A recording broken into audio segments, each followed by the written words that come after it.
Hi, everyone. I'm Jasmine, and welcome to Jasmine's Reading Corner. For today's Storytime storybook, I thought we'd look at an old classic. So for today's Storytime storybook, we'll be reading the story of the little mole who knew it was none of his business by Werner Holzwarth and Wolf Erlbruch. But before we get started, please subscribe to my channel by hitting the subscribe button.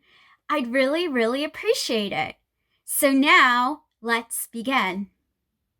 One day, the little mole poked his head out from underground to see whether the sun had already risen.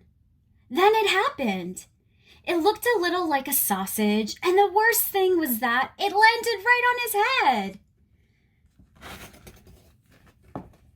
"How mean!" cried the little mole.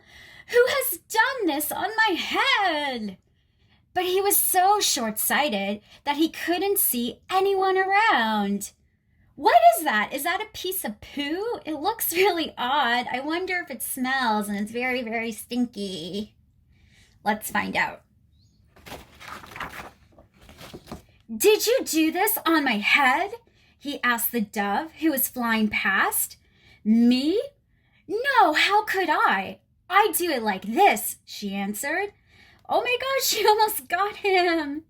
And splish, plish, a moist white blob landed on the ground right next to the little mole. His right leg was splashed with white. Ew, yuck. But at least she proved her point that it wasn't her. "Did you do this on my head?" he asked the horse who was grazing in the pasture. "Me? No, how could I? I do it like this." And flump, plump, 5 big, fat, horsey apples plopped down within a hair's breadth of the mole. He was very impressed. Yeah, I think the mole would be impressed because he's so small in comparison to the horse.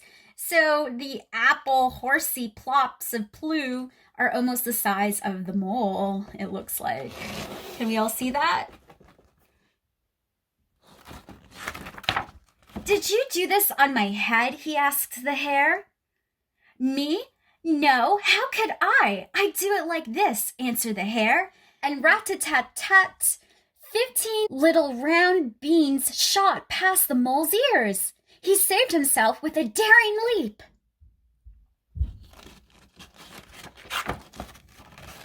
"Did you do this on my head?" he asked the goat, who had been dreaming a little. "Me? No, how could I? I do it like this," she replied. And plippity-plop, a pile of toffee-colored little balls tumbled on the grass. The little mole found them almost appealing. Do you all find those almost appealing? I don't. "Did you do this on my head?" he asked the cow, who was chewing the cud. "Me? No, how could I? I do it like this." And kerplosh! A big brownish-green pancake flopped into the grass just next to the mole. He was very relieved that it hadn't been the cow who had done something on his head. Yikes. That is very liquidy, for sure. "Did you do this on my head?" he asked the pig. "Me? No, how could I? I do it like this," replied the pig. And plop, splat, a little soft brown pile fell onto the grass. The mole held his nose. There it is.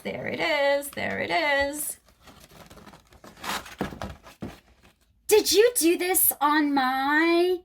He was going to ask again, but as he came closer, he saw only 2 big, fat, black flies. And they were eating. "At last, someone who will be able to help me," thought the mole. "Who did this on my head?" he asked excitedly.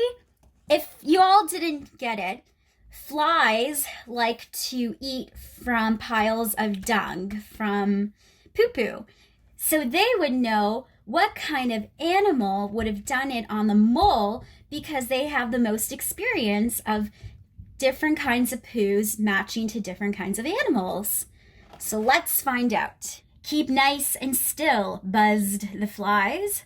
There was a short pause, and then it has cleared us that it was a dog. Oh, that seems like a really big snake of a poo for a dog. Must be a big dog. Finally, the little mole knew who had done the business on his head. Basil, the butcher's dog. The butcher's dog, the butcher's dog, Basil, the butcher's dog. Or perhaps you all pronounce it Basil. Basil, the butcher's dog. So it could either be Basil or Basil. And there he is, and he's a big, big dog. Quick as a flash, he climbed onto Basil's kennel, and pling, a tiny black sausage landed right on top of the dog's head. Ha ha ha ha. I guess he's going by the sentiment of an eye for an eye, one bad deed for another. Satisfied at last, the little mole disappeared happily into his hole underground. Ha ha ha. He got his sweet, sweet, sweet revenge, giving Basil a sweet taste of his own medicine.